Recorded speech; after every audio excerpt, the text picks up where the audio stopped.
Outstanding. Well, what wasn't outstanding was those games yesterday. It felt like the college football playoff, just like hey now NFL stage. I think straight beat downs. Selection committee needs to go back to the drawing board for those Christmas games because those were sleepers. We'll start with Chiefs Steelers. First game yesterday, Chiefs win going away 29-10. And I'm going to say hand up. This is the game I've been begging for all year long from the Chiefs. Their offense looked good. Patrick Mahomes in this one goes for over 300 yards, 320 yards on the day, 3 passing touchdowns. To me, Hollywood Brown's impact has been evident on this offense in that he trusts them and you see him going to him. Hot reads, blitzes, that's where his eyes are looking. Chiefs still haven't scored 30 this season, but this was probably their most convincing win in just a while. I mean, like, against a real deal playoff team. Now, the Steelers have their own struggles, but, like, that was one where if you see that coming into the playoffs, all of a sudden it's like, oh, okay, yeah, this is the team that's won 2 straight. I mean, we look at this Chiefs team, and we've had gripes all year, and rightfully so, because they haven't been 100% healthy. The wins haven't been as convincing as people have come to expect from a guy that we have crowned as a baby goat in Patrick Mahomes, and now he's probably a teenage goat at this point. He's no longer a baby goat. He's at that point in his career. But it really makes me hone in on the fact that Andy Reid might be the coach of the year, and Steve Spagnuolo might win assistant coach of the year. And while we've talked ad nauseum about different coordinators around the league, it's evident to me that the guys just get more done in Kansas City on both sides of the ball. And if you want to talk position coach of the year, look no further than a guy like Andy Heck, who's had to reshuffle his entire group. And in the last 3 games that Joe Thuney's been out there, 0 sacks. And it's not against nobody. It's pros versus pros, not pros versus Joes. And I think that their offensive success is something that will continue to get better and better as the season goes, because now the Kansas City Chiefs are looking more and more like they have their full cast of characters on the offensive side of the ball. You talked about Hollywood Brown. Xavier Worthy looking like not a gadget guy, looking like a guy who can go be an every down dude and can be a part of this game plan. It's a lot of fun to see. And for somebody who likes the Chiefs, I'm happy that they're coming around and people are starting to see it. That's not just the referees, and it's not just the NFL that wants the Chiefs to win. Yeah, when you break this offense down, I stated this after the Texans game. I said the second half, this Chiefs offense, this is the best it's looked all year long, right? After they got stopped and turned it over on downs, they did not punt the ball for the rest of the game in that Texans game. And I said, this is dangerous if you're the rest of the NFL, because to Kyle's point, ad nauseum, we talked about, well, they're just skating by. I myself even said they kind of remind me of the 2023 Eagles. And, you know, that came to a head where they finally lost, you know, a couple games at the end of the year and then ended up getting boat raced in the playoffs. But Patrick Mahomes and Andy Reid and the pedigree that this team has, like, you thought in the back of your head, like, maybe they'll eventually get it going, but the way that Patrick Mahomes has played since the second half of the Houston Texans game and all day yesterday, you have to be nervous if you're the rest of the AFC in regards to them potentially having a three-peat, because when you look at the offense, yes, Hollywood Brown, and I was one that was skeptical in regards to what he would provide in this offense, but it's allowed them to put Xavier Worthy as a true number 2 back to where he's comfortable, right? They're not depending on him as much, and Patrick Mahomes has really been essentially a point guard distributing the ball. I remember going back to the Houston Texans game, I believe 8 different pass catchers caught a pass, right? And even you saw it yesterday, like him really spreading the ball around. So now it's hard to really dictate where the ball is going because Mahomes has so much trust in all those receivers, right? Essentially, Juju Smith-Schuster's like your number 4 right now, right? So like at any given time, like anybody, we saw Watson have a big game yesterday. Like he trusts all those guys, and that's dangerous because as a defense, we don't know really who to hone in on. And to Kyle's point, Joe Thuney, I don't think he's gotten enough flowers. I don't think people understand the transition from being an all-pro guard to being out there on the island at left tackle, protecting the best quarterback in the league's blind side. And he's done it. I don't want to say seamless because it's never seamless to make that type of transition, but he's made it as seamless as possible. So it's just crazy. And we didn't even talk about the defense, guys. Like I have been one that said this defense hadn't played to the standard that we're accustomed to them playing the last couple of years. Short-handed without Chris Jones. I mean, they got contributions from everybody in regards to getting to the quarterback. 5 sacks yesterday. Now, part of that was Russ staring down the rush. You have to give a kudos to Tershawn Morton for coming there and making some plays. George Karlaftis off the edge. Mike Dana coming off the edge as well. Those guys are hunting together as one unit, and they didn't have their best defensive player yesterday. So, again, this is a scary thought and idea if you're the rest of the NFL, because everybody had said this offense is really struggling. I think this is the year that somebody might get him. Well, just like last year when people had concerns, this team turns it on in late December, and they play their best football when it's needed. Mike, two quick things, Mike, that Ligier just touched on that I want to put a punctuation on. Kirk Wharton, number 98, interior defensive lineman for the Chiefs. He's an unsung hero. And when I was in Kansas City, he was, outside of Chris Jones, the hardest guy to block. 101 in pass protection. No, in the run, I'll tell Turk, you line it up. We're going to deuce your ass to the third level of defense. If you get into a passing situation, his change of direction, his quickness, his lower body strength. They call him Turk because he's got turkey legs. I guess his grandma used to call him turkey leg because he's got those turkey legs. He can change directions. He's a nightmare on one-on-one pass rush. And when you talk about the head of the snake, Chris Jones, being out, you look to your group to pick up the slack, and that's exactly what they did. And that group with Dana and Karlaftis and Turk, they've been together for a long time. They all truly love one another. That defensive line room feeds off of one another's energy. And obviously they love having Chris Jones out there, but without him, they all had to step up, and they did. And Chris Jones is looking like a proud uncle there on the sideline in his baseball cap. Not only that, he's cheering for Joe Thuney on Twitter, getting a chance to watch his team from a different angle. It's a really cool thing to see. And now you think about how much time this defense and the offense is going to have to get ready for the playoffs. They can probably rest up. It's going to be scary. And as for Patrick Mahomes and Joe Thuney, when Joe Thuney, I texted my buddy yesterday who's not a big football fan. He said, what's the big difference here with Joe Thuney? I said, if you watch Thuney set, he's perpetually inside out and running guys by at the top of the rush. Patrick understands that, and he can run. He can move up in the pocket, oftentimes running towards the line of scrimmage. And when you get Patrick Mahomes running at the line of scrimmage, it gets the suck of the second and third levels. People's eyes go to Patrick. He never puts his rifle down. He always has the ability to throw it. With the other left tackle options, they got beat inside or outside. He knows where Joe Thuney's going to get beat. It's going to be on his outside shoulder. He's going to run it by. He's athletic enough to stay on guys, not give up on the play. And there's no way to set your watch to the other left tackles as the quarterback because you don't know, am I safe here on my blind side? Patrick knows exactly where Joe's guy's going to be. That's what I saw, Mike. And it should be the same lineup moving forward in the playoffs. Joe Thuney should stay. Oh, it will be. That was a great point about where Patrick Mahomes scrambles and how not every time he breaks the pocket is created equally in terms of if you're stepping up through that B gap, how impactful it is to those linebackers and the windows it has. And he almost had even another touchdown doing just that. But Alex Highsmith, I believe, broke it up, but would have been a walk-in had he not gotten a hand on that. But it's so much easier to be a weapon as a quarterback when you are attacking up the football field at the line of scrimmage immediately than it is when you're breaking out back out to the right, out to the left, behind your left tackle or right tackle, just because you're so less of a threat to run in those situations. You can pick up like 3 or 4 yards.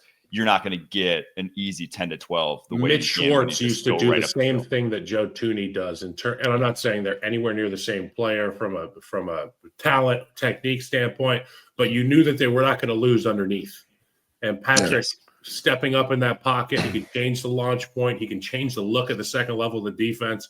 And now he's got all these guys that are able to play that scramble drill pretty well. I want to touch on to your point. There you go. Oh, go ahead, Mike. No, you got it. Take it. Yeah, I was going to say to that point, right? Joe Thuney understands his offensive line mates, especially in the interior because he was in there. He knows he has Trey Smith and also Creed Humphrey. So if you don't allow the inside move and you allow Patrick to step up, he knows he's probably going to have that time interior because they have really good guys in the interior. You know, Kyle, most quarterbacks hate that interior pressure. But Patrick Mahomes feels comfortable stepping up because he knows he has an all-pro guard and an all-pro center that they're not going to give up that pressure. So that's what you talk about, right? Understanding the rest of your line mates and their skill set. And Joe Thuney understands that, and that's why he's been able to make that transition. It's not about just the physical ability, it's the mental ability to understand, like, if I don't get beat inside, Patrick does a really good job stepping up into pocket, either running or finding guys in those seams in between the layers of the defense. And I know that my other two guys in the interior are going to hold it down to allow him to do that. I want to transition to a point you made earlier. You said, Leger, that the Chiefs were without their best defensive player. My ears perked up because having gone and watched the tape this morning, what I saw from Trent McDuffie was just like all pro. I was like, holy shit, that dude. He was back to his old self. He did to George Pickens was truly make him rage quit. I mean, he took him out of the game in a way. And now just coming off a hamstring, whatever, maybe that played a factor. But I counted at least 6 different times where Trent McDuffie, press coverage, George Pickens, they're playing man, and Russ Wilson, he's a veteran quarterback. He sees press man, where his eyes going? George Pickens. Like those are the situations he should thrive. And not only was he not open, he was so not open and got his ass so kicked at the line of scrimmage that Russ couldn't even like throw a jump ball his way. Like couldn't even had to go outside his progression. And numerous of those, I can't remember off the top of my head, but a few of those resulted in sacks because it's like, he kept his eyes on Pickens. He's like, get open, get off it. And he just couldn't.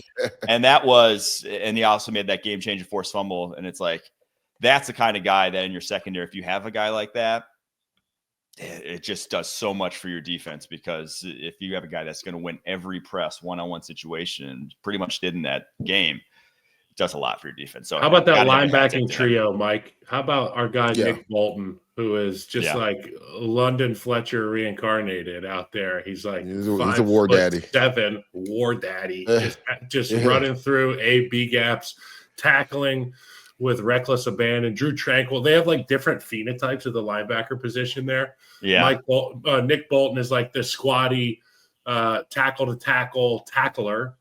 Drew Tranquil is that blitzing guy who can get skinny between some of these gaps. And Leo Chenal can take on some of these guards at the second level when they're climbing on their double teams, and he could be a physical mismatch. What I love about their linebacking core is they're all like football players, right? They're not a lot of teams nowadays build their linebackers as like athletes.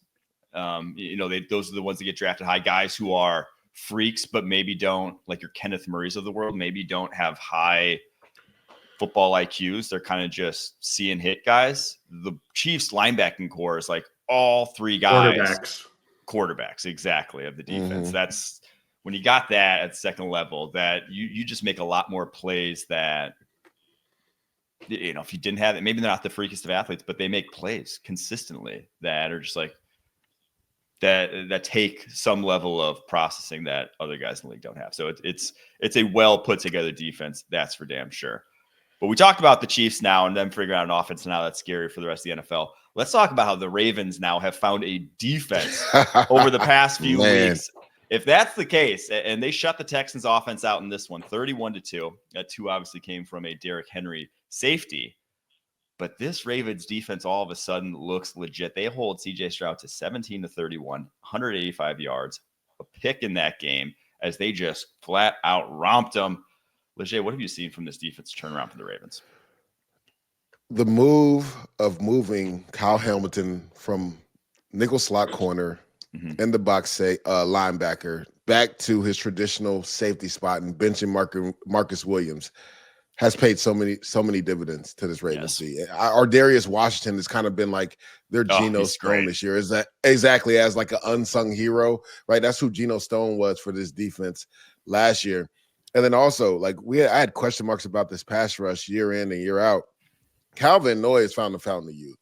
I mean, he's unblockable at times on film. I believe he has a career high now, 11.5 sacks, and what must be his 12th or 13th year or something like that.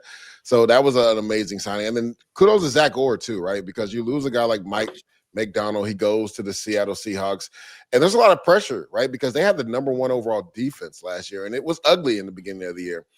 Due in part a lot because of Marcus Williams being back there in the secondary. He really struggled in the secondary. Marlon Humphrey also is another guy who's found the fountain of youth, one of the best slot corners in all of football. Like, he struggled earlier in the year when he was on the outside, but he's played all pro football in the slot. I mean, the way he's able to put hands on guys to be physical at the line of scrimmage and essentially become that extra linebacker in run support, like he is playing at a different level.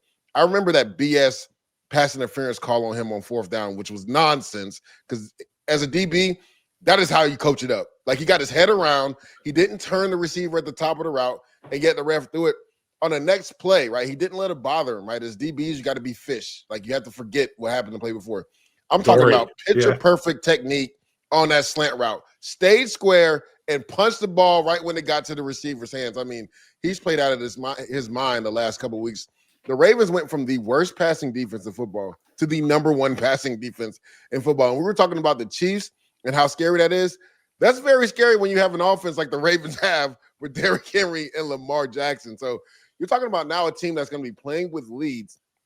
It can allow a guy like Nnamdi Madubuike up front and also Kyle Van Noy to get after it. And we saw even, Jason Owe have a really good pass rush and get to the quarterback as well yesterday. This is a team, and I finally feel like Roquan Smith is kind of finding his footing with life after Patrick Queen. I feel like in the beginning of the year, I think he was trying to do too much because he didn't have his running mate with him. But now he kind of knows what Malik Harrison is and Trenton Simpson is, and now he knows how to kind of maneuver in this defense. I've seen the best Roquan I've seen this season the last couple of weeks for the Baltimore Ravens. So, again, this is the one team everybody kind of always talks about the Rams and how nobody wants to play them in the NFC when it comes to the playoffs. Nobody wants to see this Ravens team in the playoffs right now if they continue to play like this. No, we remember week 1, Chiefs-Ravens. It was this close from getting a win for the Baltimore. A quarter of a shoe size too big. Yeah, I mean, so these two teams, if we're talking in the AFC, are getting hot at the right time, and they're kind of looking across the country at one another like, hey, man, we got to ramp up. We just watched them play in the 1 o'clock window. We got to kick ass in this 3:30 window, 4 o'clock window. First and foremost, I want to say great broadcast by Netflix. I thought it was enjoyable. Yeah, it was. The video quality was like next level. The audio quality was next level. But I want to touch on Lamar Jackson here for a second. The guy is – somebody created him in Madden. Somebody created him in NCAA, played the entirety of his career in NCAA, ranked him up in all the things that are the most important for quarterbacks: playmaking ability, speed, arm talent. And then they drafted him in Madden, and then they continued to make him better. He is not a human being. He is not a human, okay? You cannot tell me that. In the same way that when Josh Allen takes off and runs over 5 Kansas City Chiefs on the way to the end zone, you just say that shouldn't happen. When I watch Lamar and I watch him get out of the pocket and I watch him cross field again, and then make a throw, a touch throw to his tight end for a massive gain, and then I see him take off for 50 yards, I just think that should not be allowed. There should be rules in the rule book that prevent guys this talented from playing the quarterback position. And we talk at length about Patrick Mahomes, and I tweeted last night Patrick Mahomes is the MVP, and it's kind of tongue-in-cheek, and people know I'm a Chiefs fan. This guy, Lamar Jackson, has outdone everything that he's done in his 2 previous MVP campaigns. Correct. He is playing – I don't know what MJ's best year was, but like I would compare this to like an MJ best year. It's just there's nothing you can do to stop the guy. And he was only 10 for 15. They don't even have to press the Lamar Jackson throw button very often. Derrick Henry ran the ball about 30 times yesterday for 150 yards. This is the blueprint that this Baltimore Ravens team set out when they went and got Derrick Henry. They said, we're going to lean on the running game. Our defense is a bunch of ass kickers. You talked about Roquan Smith coming around. The back end finally congealing and becoming a real powerhouse. And this is who we expected the Ravens to be. And when we talk about teams that are a legitimate threat for Super Bowl runs, it's teams that get hot at the end of the year. There's no team hotter than the Baltimore Ravens right now. So impressive, 31-2, an absolute ass whooping on the Houston Texans yesterday. A team that is a division winner. I mean, you have no business losing 31-2 as a division winner to anybody. With Lamar and just how they've set up this offense, just the talent around it, whether it's Henry, the tight ends, the 2 wide receivers who are just like elite separators. You could do everything right. And like the Texans did on numerous occasions and still give up a big play. Like it's just Correct. There's just too much. And when Lamar is the guy running the show, it's like 7 yards of play. It takes it to a whole other level of just like head spinning. Your head is spinning as a DC trying to do anything. And that's why I think the defensive turnaround is so impactful, because they were losing games earlier this season because fourth quarter would come around and their defense couldn't stop a nosebleed. It'd be busted coverage after busted coverage. But now the solidity of it's kind of like this knock-on effect of moving Hamilton. He's so multiple in what he can do and basically line him up anywhere. It doesn't matter. But he goes to safety. That fixes one safety spot. Humphrey goes to slot, and you don't really see a drop-off there because Humphrey's lack of speed doesn't even show in the slot. It's not really a problem. Correct. And so you've actually upgraded outside corner by putting Nate Wiggins in there because his long speed, he's not getting beat deep. Last 9 games for Wiggins, only 18 catches, 211 yards, 6 pass breakups, no touchdowns. He's been awesome. And then our Darius Washington, for as tiny as he is, that guy does not bust coverages. His football IQ, his ability to read, see the game at a high level is just, that's how you get by at 5'8", 177. But man, he's tough as nails. Exactly. Tough as nails. Like that tackle on Joe Mixon near the goal line. Not a lot of dudes would have laid it on the line like that. Like you said, he's an undersized safety, and he fits the mantra of what the Ravens' toughness wants to be, right? For him to lay it on the line. Going back to what Kyle said, right? I know we got to get to break about, and you, Mike, what Lamar does, right? You literally could be in the perfect defense and have everything covered. Case in point, Danielle Hunter's a freak of an athlete. Like, I don't think people understand how much of a freak. That term's used loosely. He is a freak. Yeah. No, he's a freak. He's not human. Like, and Lamar toyed with this dude for like 6 seconds and found Isaiah Likely in the back of the end zone. Like, that lets you know how special Lamar Jackson is. Because I guarantee 99% of quarterbacks wouldn't even try to attempt that with Danielle Hunter. And Lamar Jackson just made it look easy. I saw a tweet yesterday, fellas, that said, I don't think we've ever seen Lamar Jackson at full speed. Because even on that 50-plus yard touchdown run, he looked like he was jogging.